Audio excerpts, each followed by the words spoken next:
dito. Um, Taon-taon po binabanggit ko to, Madam Chair, saksi po kayo sa hindi lang sa Department of Agriculture but also in other agencies of the government. Ito pong problema ng unfilled positions sa pamahalaan.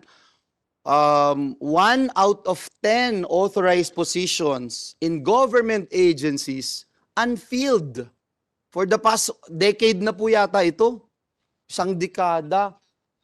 Pero ang job order po, ayan o, naririnig na natin si Madam Chair, 630,000 job order, contract of service. Kaya ho nung pinupuntirya namin, lalo na with this representation sa efforts to end endo, sabi ho ng private sector sa amin dito, kayo naman, gusto nyong i-end yung endo, pero number 1 violator, gobyerno. I am looking at the Department of Agriculture's personnel. There's a high number of unfilled positions in the department and its attached agencies, which average around 3,540 per year since 2021 and even until 2024. Pakita ko lang po yung data. Ayan. Pwede tanggalin na yung maliit. Ayan ho. Tingnan nyo naman po yung 2021, 3,451 unfilled. 2022, 3,579. Sa halip na bumaba, lumaki. Bumaba po ng 2023, 3,566. A year later, 3,566. Ay, walang diferensya. Walang nangyari. So, gusto natin malaman, ang daming naghahanap ng trabaho, baka naman po yung posisyon na nandyan, inutil talaga dahil mahirap i-fill up, mataas yung requirement, tapos walang, ang baba ng sweldo, kaya walang nag-a-apply. But you let us know. I'll go to that, madam, no? And then you look at the job order contract of service ay may 5,765 workers. So, other than my first issue of filling up these positions, second issue of asking why this 5,000, ang second issue ko is yung 5,765, ginagawa ba nila regular work? O seasonal po sila? O talagang endo na talaga sila? Aminin na natin, number 1 violator ho ang gobyerno eh. And third issue, ito bang 5,765?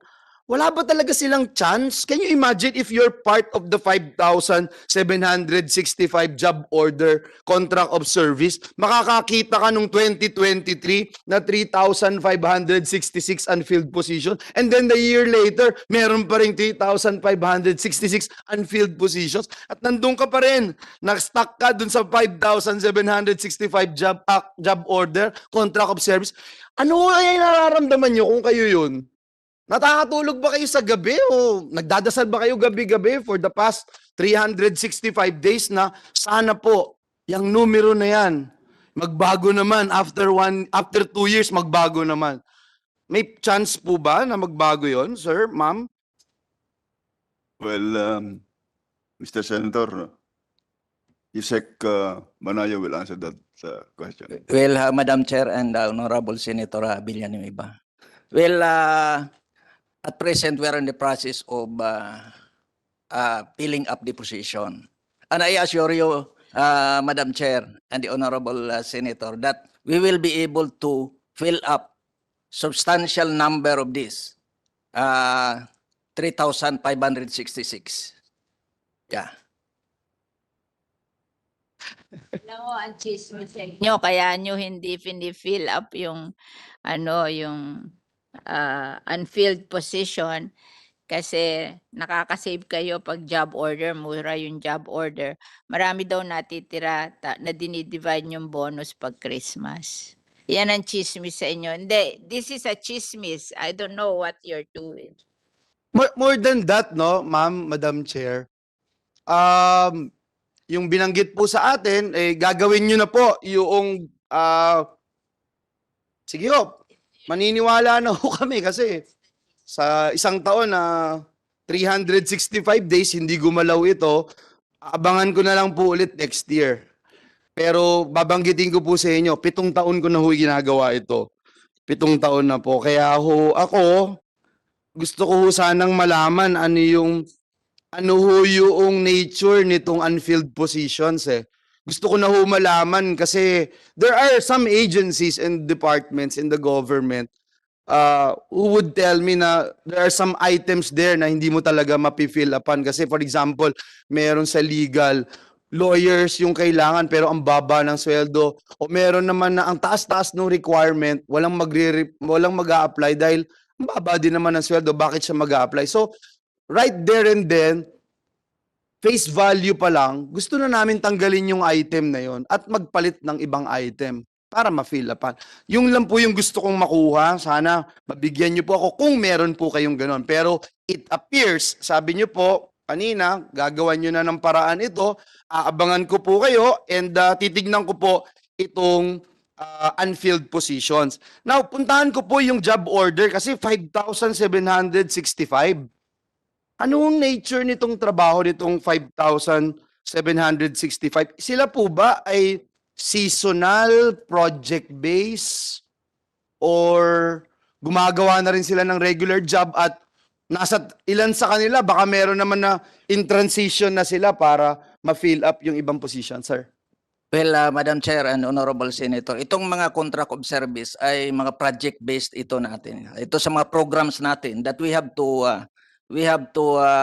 hire contractual personnel for the contract of service. At At yan, yung 5,765,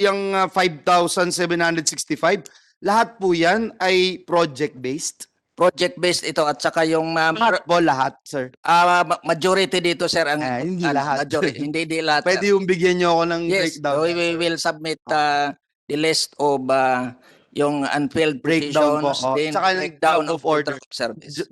Job orders and contract of service. Yes. Ano yung nature of work Yeah. nila? Kasi kung meron naman, and tingin I'm ko, sure some of them are trying to do the job of the Yeah. unfilled position kasi Yes, sino yes. gagawa nung job noon, Yes, di ba? Madam- And then, kung hindi naman nila ginagawa yung unfilled position, hindi na kailangan yung unfilled position. Tanggalin nyo na.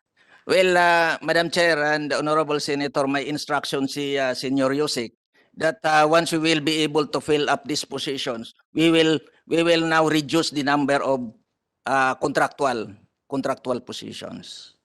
sige po, asahan ko po yun, Madam Chair. At siguro yung last point ko lang, I was reviewing the organizational chart of the Department of Agriculture and observed, pwedeng pakita lang natin yung structure. Na-observe ko lang po how wide and complex it is. Parang pag ako yung nagtatrabaho sa isang departamento, isang kumpanya at makita ko yung ganitong organizational chart. Can we show the organizational chart? Ayan po.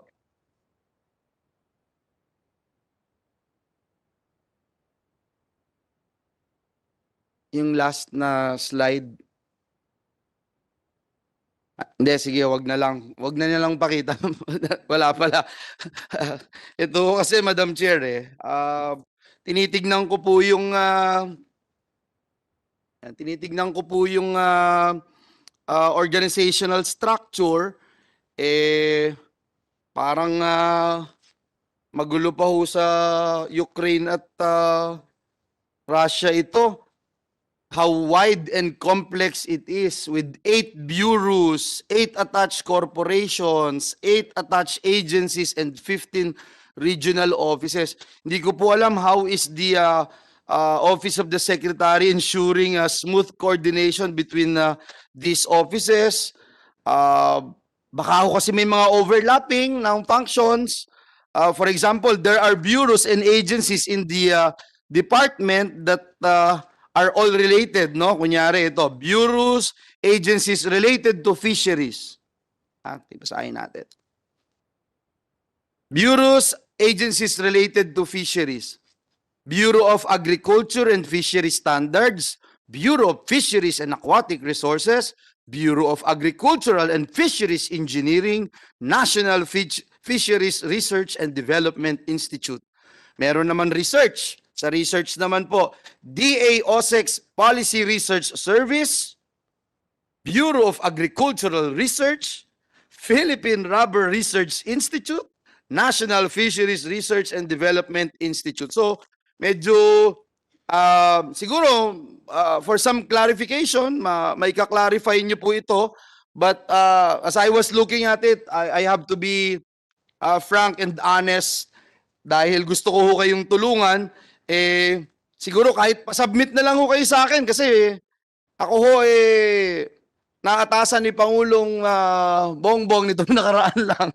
Kinausap niya na ho ako at sabi niya sa akin, tama ka yung mga observations mo sa iba't ibang ahensya ng pamahalaan. Maraming overlapping, maraming duplication of duties and responsibilities. So, right sizing is really the way to go. Kaya, ayun ho, may parinig na po sa akin at gusto ko hong araling husto ito eh. Gusto kong araling husto dahil hindi naman po ibig sabihin ng right sizing is downsizing. Hindi naman po. But you wanted to make sure na more efficient yung mga ahensya at departamento ng ating pamahalaan, and I'm more than willing to study this and siguro in a couple of weeks or months ay tatalakayin na natin dito sa Senado yung right sizing. So hindi ko na po hintayin yung sagot niyo, but please give me your views Senior Yusek, baka pwedeng matulungan niyo po ako tungkol dito para ma-assess natin gusto paano natin matutulungan maging more efficient, more effective ang ating departamento. Maraming salamat po, Madam Chair. Maraming salamat sa Department of Agriculture family. Thank you.